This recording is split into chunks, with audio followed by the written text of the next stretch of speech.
Good morning, world. It's Ivan Mayer here again. It is 5:01 a.m. in the morning, Eastern Standard Canadian time, obviously, in the east coast of Canada States. Whereas all you guys on the other side of the world, you guys are awake, obviously.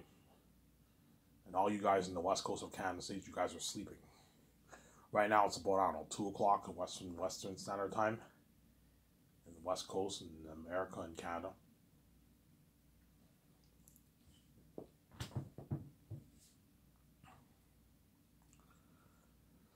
And you guys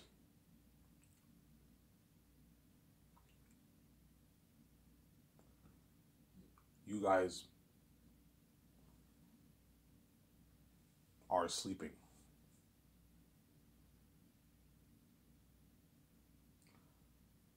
And I hope you guys enjoyed my video I made earlier where I thought it'd be cool to talk about what I did in years ago, how I was into Christianity, Islam, creation versus evolution.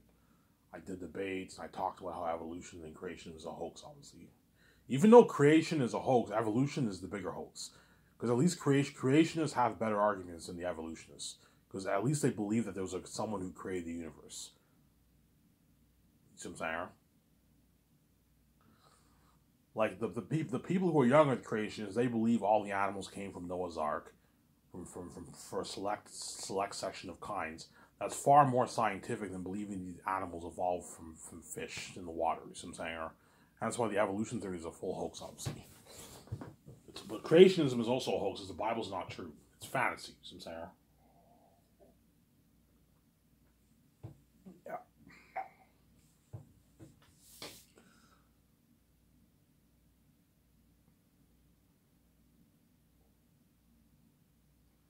So I'm only going to do a 30-minute video here because I'm tired. It's 5 o'clock.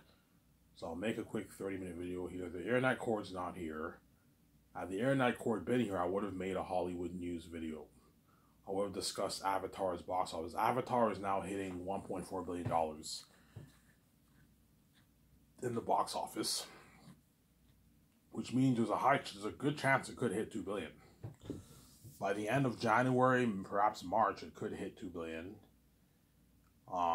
If not, it'll hit at least probably 1.7, 1.8, 1.9 billion dollars, probably around there. And if it does, it'll be a profit movie, as I predicted.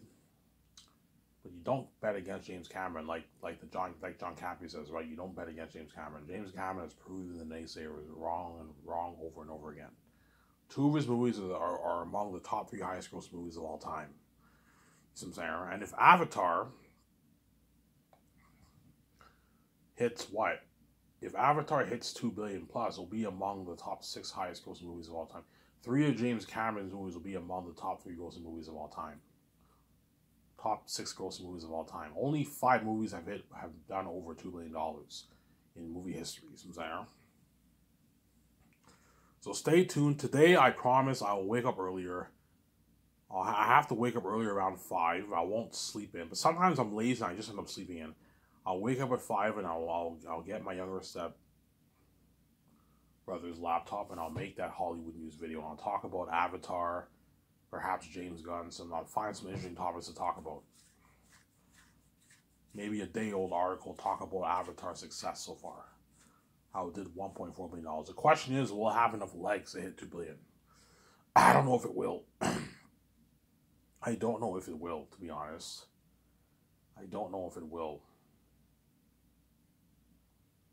I don't know if we'll have enough legs. We'll see what happens. I think it might perhaps hit $2 billion. If it does hit $2 billion, I will not be surprised.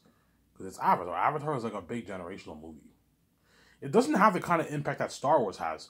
But because Avatar is high spectacle, it's a kind of movie that can get repeat viewings and busting seats. Which I'm going to see. I might be seeing Avatar this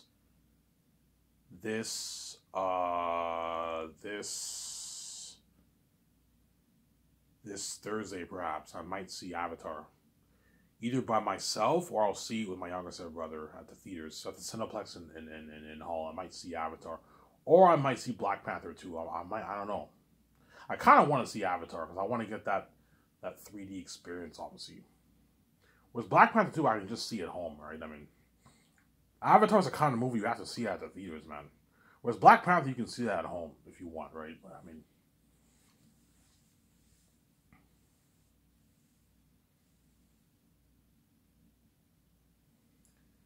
Yeah, do not bet against James Cameron. So I just finished watching John Campion's first official video of 2023, his first show of 2023. I watched his open mic. He has a new thing on open mic where he plays Mario games. He answers questions with Rob. I think that's pretty cool.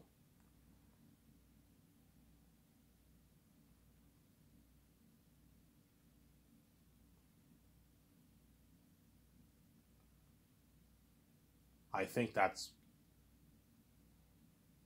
pretty cool, obviously. And yeah, I told you when I'm king, I'll be following John Campea or Rob Abernethy even when I'm king. I'm gonna be watching their videos. I'll watch Rob's observations, and I only watch his observations videos. Obviously, I'm not gonna watch his other stuff. And John Campea, I'll follow his live videos and his open mics, and I'll check out Weekly Heroes, that kind of stuff. See what I'm saying? And a high chance I will donate to their channel. I'll donate. I don't know. I can donate $5,000 a year to Rob's channel every year to help him out a little bit. That's a nice paycheck. I can donate $10,000 to John Campea's channel to help him out a little bit. I told you, once I'm king, all the people in the entertainment industry are gonna panic. Like you're gonna see John Campea, Rob Burnett, Neil Toos, Midnight, all these guys are all gonna, like, even Rad will panic. Because these guys they have big channels, but compared to me, they're very small. They're not as big as me. I'm the Son of God. I'm the main event with my wife worldwide.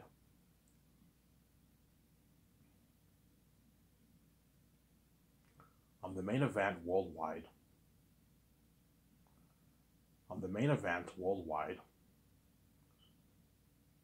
Hence why what? All these guys are going to be scared that maybe like I might not have as much fans anymore, that kind of stuff.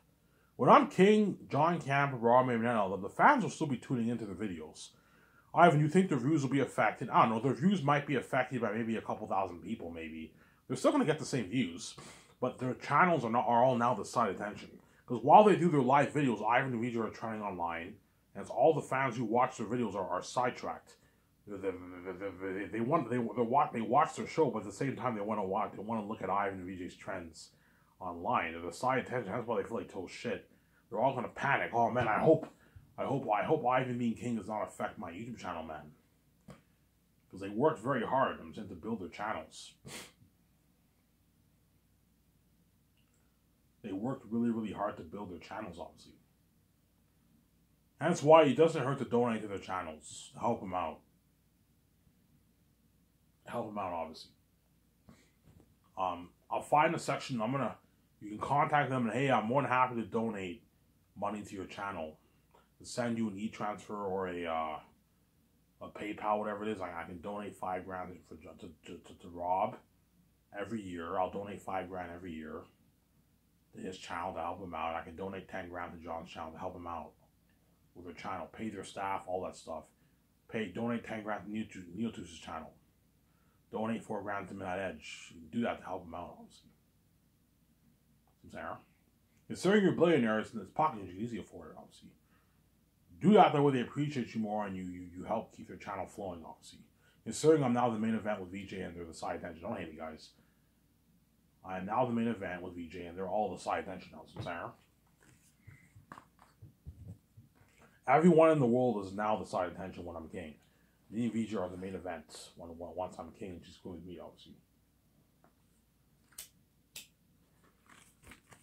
Me and VJ are now the main events.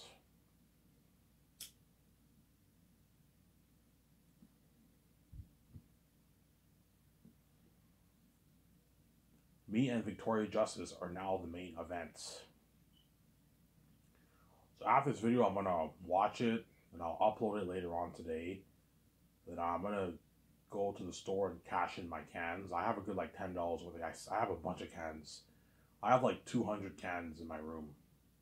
180, 150 cans in my room. That's a good like $10 worth of cans. I could go to the grocery store, cash in my cans, and get $10 and get my pack of smokes. And then Thursday I get my check on freezes. I get my government check and my welfare check on freezes. So I can go. I can make a video at nighttime. perhaps. They make a video at nighttime, and I'll just go to the pizza place and get slices of pizza. And then the rest of the week, I'll just have food at home. Because I have to watch out how I eat my food. I'll eat, obviously. So 2023 is an exciting year. A lot of great movies coming out, obviously. I'll be pumping up my listening series this year. I hope you guys enjoy it, obviously. And my Hollywood news videos. And stay tuned. Once I do my 2 drafts of editing, I will contact Vince Valentino, hopefully, and I'll do that interview with him about my book, the author industry, advice to aspiring authors. I know all the answers to that. Ivan, what's your advice? What advice are you going to give to aspiring authors? Okay, first thing, my first advice to all you aspiring authors, you got to ask yourself this question: do you really want to be? Do you want to do this full time? Do you want this to be your full-time job? Do you want to be a full-time author, or do you want to do this part-time? I recommend you take the part-time route at first, as it's not easy making money. It's not easy selling books, as most people who write books do it part-time. Most people who write books do it part-time because most books only sell like under 500 copies. I'm sorry. You don't have the keys like me. Don't hate me. You're not the son of God. No one really cares about your books. Hence why, you know what I'm saying, you have to ask yourself, do you want to do it full-time or do you want to do it part-time? I recommend you build. You promote your work out there. I'll give you my advice on advertising, obviously. I've explained this. Start a YouTube channel, promote your YouTube channel, build up the release of your book on Facebook, social media, that way people know. And ask your friends to promote your stuff for you. Create like 1,000, 15, 2,000 flyers and hand them out downtown that people know about your book. Some of them, a good maybe 100, 200 of those guys can buy your book. Yeah. You don't have the keys like me. You have to do that dirty work, obviously. Whereas everything's easier for me because I have the keys. I don't have to do that, Sarah.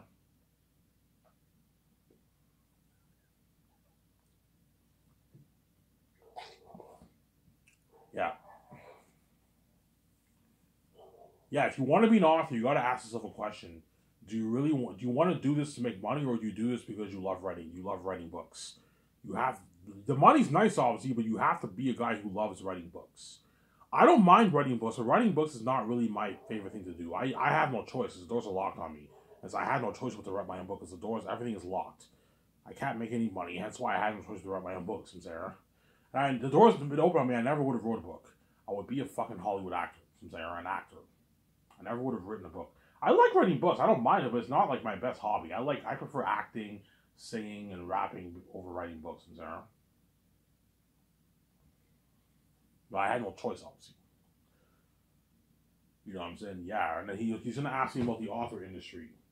Yeah, nowadays in the author, back in the day, authors did not need, some of the authors did not need agents to get their books published. Whereas nowadays, if you want to get published, you need an agent. If you want to go the traditional publishing route, you need an agent to get your foot in the door, to open the door for you, and have you meet with all the publishing houses, all the companies. And you have ranks of publishing, just like you have the big 5, big 6, whatever in Hollywood. You have the bigger indies and the smaller independent companies. You also have the same thing in the publishing business. You have the big 5 like Penguin Random House, Simon and Schuster. Those are 2 of the big 5 companies. Penguin Random House is like the big dog in the publishing business. They're the biggest publishing house in the world, obviously, for books. And you have the bigger indies and you have the smaller companies. Like I mentioned in my very first video I made, self-publishing versus traditional publishing.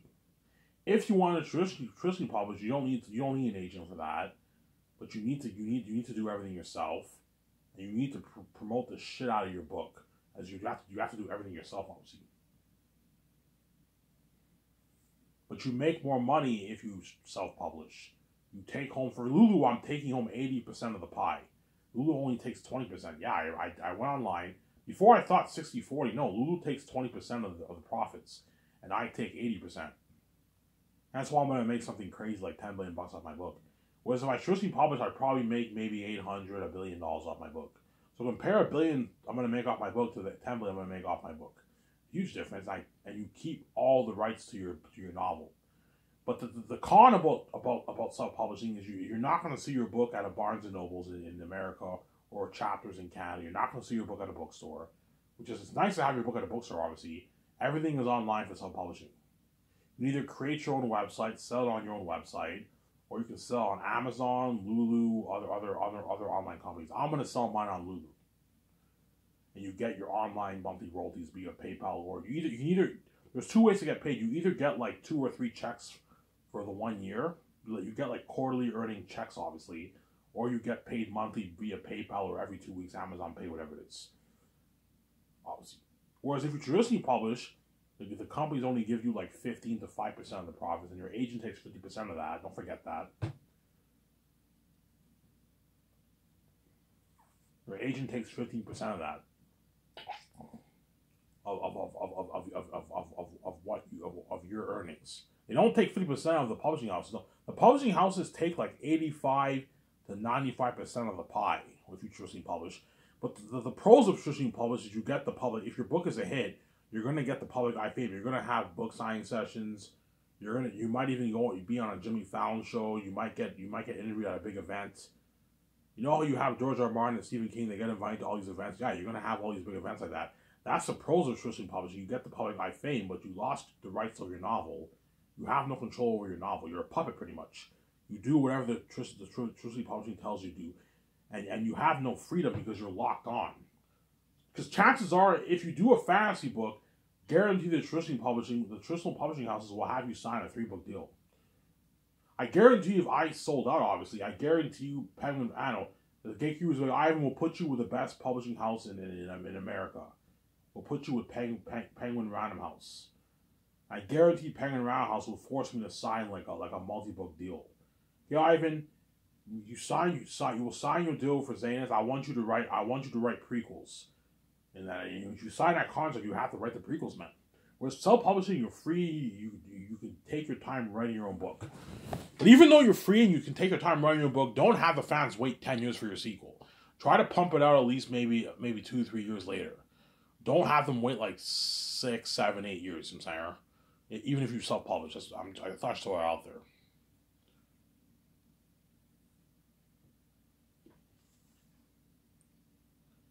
Yeah. Those are the kind of questions Vince Valentino will ask me, obviously, if I do the interview with him. Vince Valentino will guarantee to ask me those questions. He's gonna ask me, you know what I'm saying? He's gonna ask me all those questions, Vince Valentino. You're gonna see me answering them, saying, yeah. And that will build hype for my book. That will be released. Let's say if I pay the fee in 2024, I don't know how long it'll take to pay the fee. My guess is a good year, maybe. I'll see VJ in 2025, perhaps 2026 I'll see VJ. So 2026 I'll be 34 years old. So I'll see VJ in my mid-30s most likely. My mid-30s, early mid-30s. Mid-30s I'll be seeing VJ. When I'm 4 years old, I'll see VJ. Around there. Once I make the 10 million off my book, I'm going to meet here in Los Angeles. And I'm going to take off to Vancouver. And I'm going to do all the nice personal things with her. Like go on that vacation. Go on that vacation. Go on that vacation.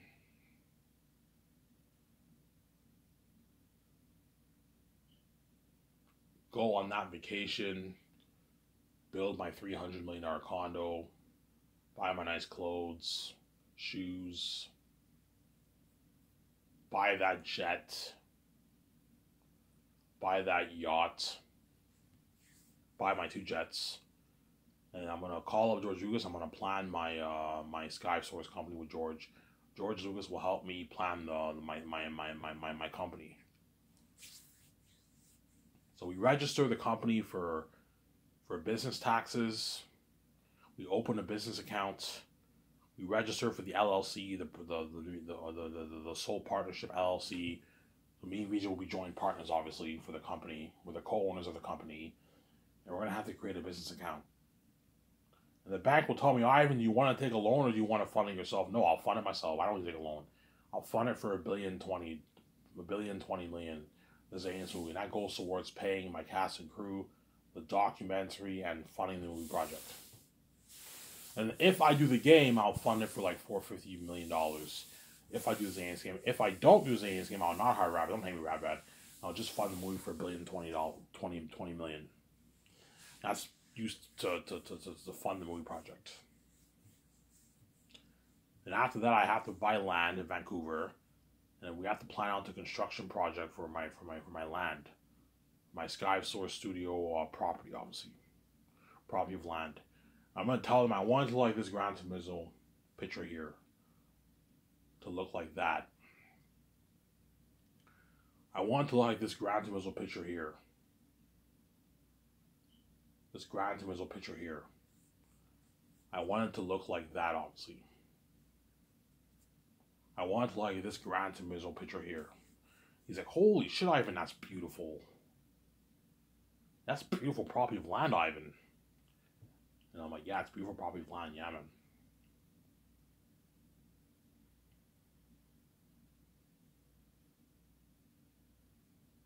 It's a beautiful property of land, yeah.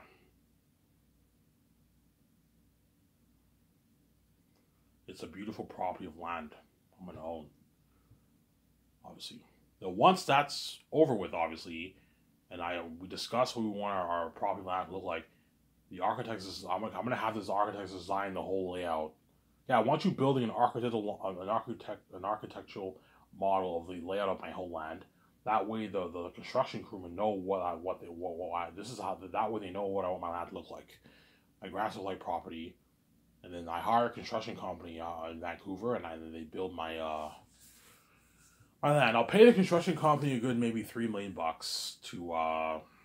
$3 million to build my land. It's a good deal. I'm probably gonna hire a good 100 construction crewmen. They need to get paid. They're gonna need to get paid a good like $50,000 each. And the manager has to get paid a couple $100,000. Pay them a nice like $3.5 million to build your property on your land. I'll hire the best construction company in Vancouver to do that for me. Hire you. I'll probably need a good like 80, 100 team of people. Yeah, I need the lumberjacks to cut down the trees. You're probably looking at now a lot of trees. You have to cut down a lot of trees. That's a lot of work. You need the tools, the equipment tools. Yeah, it's all through the budget. Obviously, landscaping work, gardening work, lighting work, electricity. Yeah, it's a lot of work. Building the roads and building the buildings. The generator lights at nighttime. Yeah, building the Sky Source sign, that Hollywood sign in Los Angeles. I want the at nighttime it lights up and it says Sky Source Entertainment at night. Yeah, exactly like the Hollywood sign, except it says Sky Source Entertainment. Because Sky Source is now bigger than the Hollywood companies. See what I'm saying? And then me and VJ will be what? And once that's over with, I'll send George Lucas home. The documentary is now finished. The documentary film, the doc team.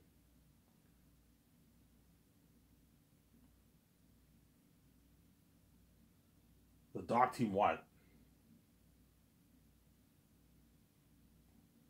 The doc team filmed. The doc team filmed what? The doc team filmed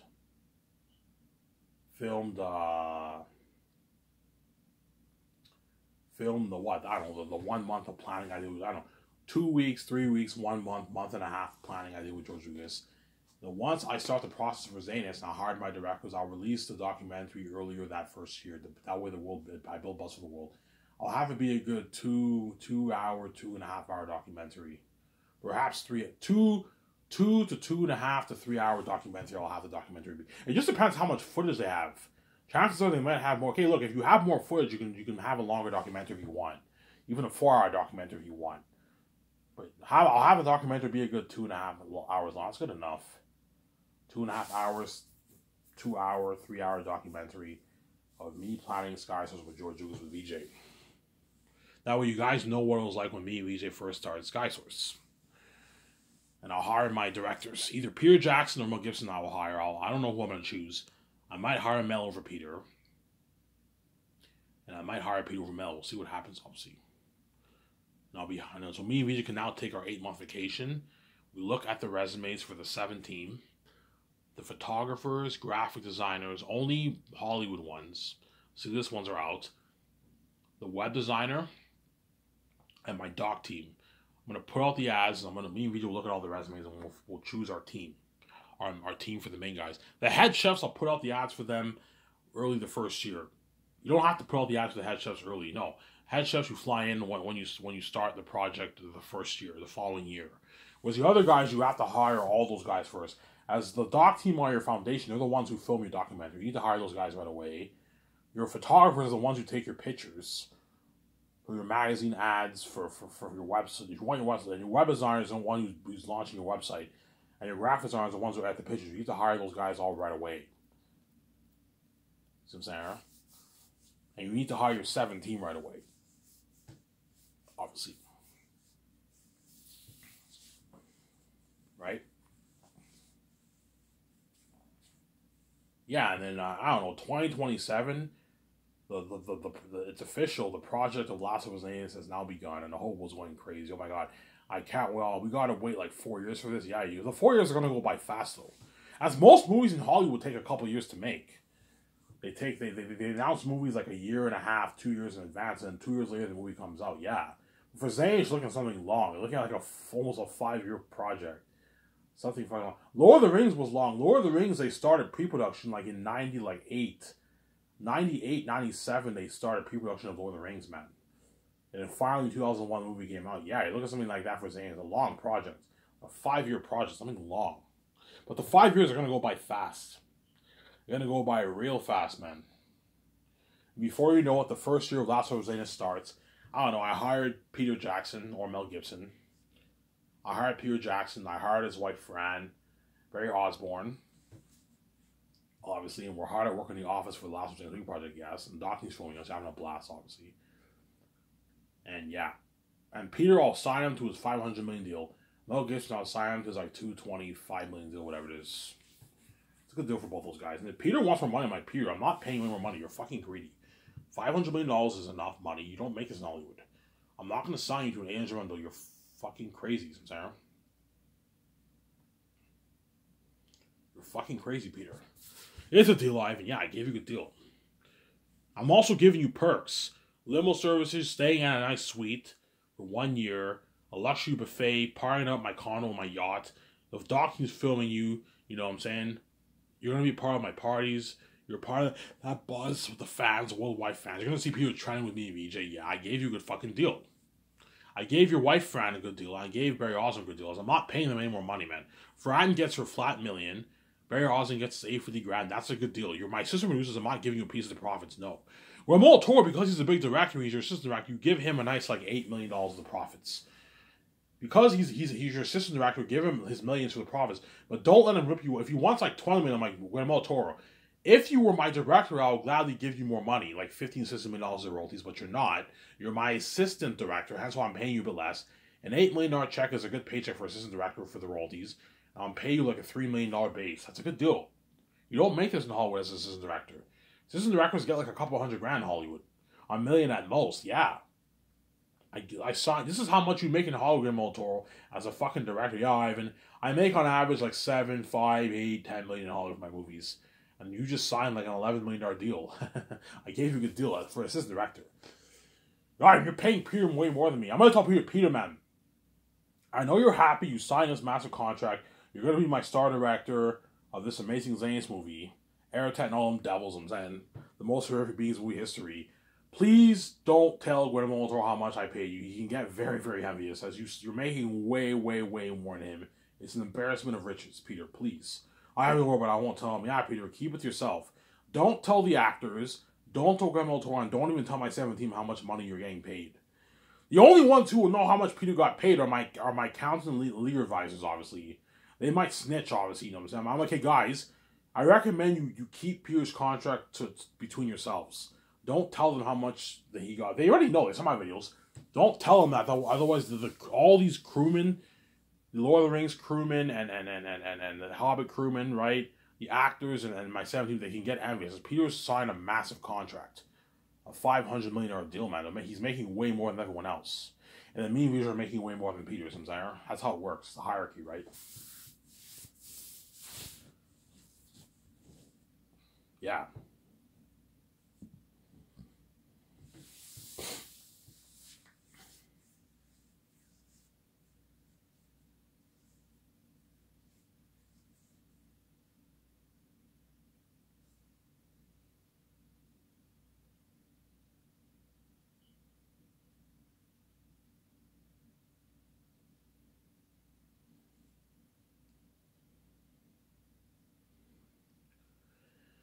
Yeah.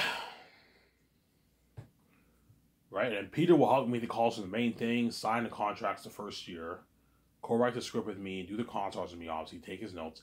And then second year, he will help me sign the stars.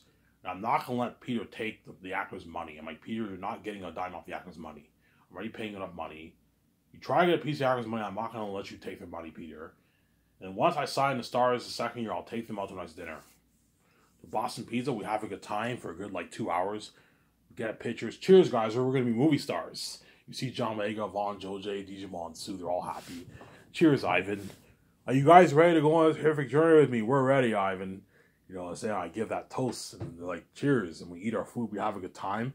And they get drunk at my 300-minute Arcana. We do a 5-hour party. Me, VJ, Peter, Guatemala Toro, my 17, and all the actors are going to be partying it up. I'll have VJ. When I have money, I'll set up Spotify, and I'll have Spotify, and I'll have this thing. I'll have speakers in my stereos in my house, and VJ blasts his music, and we blast music, and we have a good time at the party. Everyone, that party is a more relaxing, chill party. Everyone talks to each other. Everyone chills. They dance. We have a good time. We have a cigar, and everyone's just a chill, relaxed party. Whereas the hotel party is a wild party, everyone just dancing, going crazy in their beach clothes with DJs, something crazy. Obviously, the actors are making out with their girlfriends and wives, something crazy. I'm making out with VJ, something crazy. I'm in a crazy party. That's why these actors are going to beg for Zanus. Because you're looking at, this crazy boss, Aratat and all them devils. The most horrific beings in movie history, guys. Aratat will make Thanos look good. He will make the Ring Race and Orkai and Lord of the Rings look good. Yes, man, you're looking at demons and devils. Walking devils and demons, guys. Yeah, man. Devils and demons. That's what I'm saying is, I'm telling you right now, I have this story in my mind. If you tell that kind of story, I can't see it. I can't see any trilogy topping that trilogy. It'll be the best movie trilogy ever made. It'll even top Lord of the Rings, Godfather, and even Star Wars originals. That's how good Zanus is. You'll see what I mean when you read my book. And there was video, guys. I'm going to shut this camera for you. Watch it hours before you guys, and I'll upload the video later on today. Ivan Romero, I'm signing out. Peace.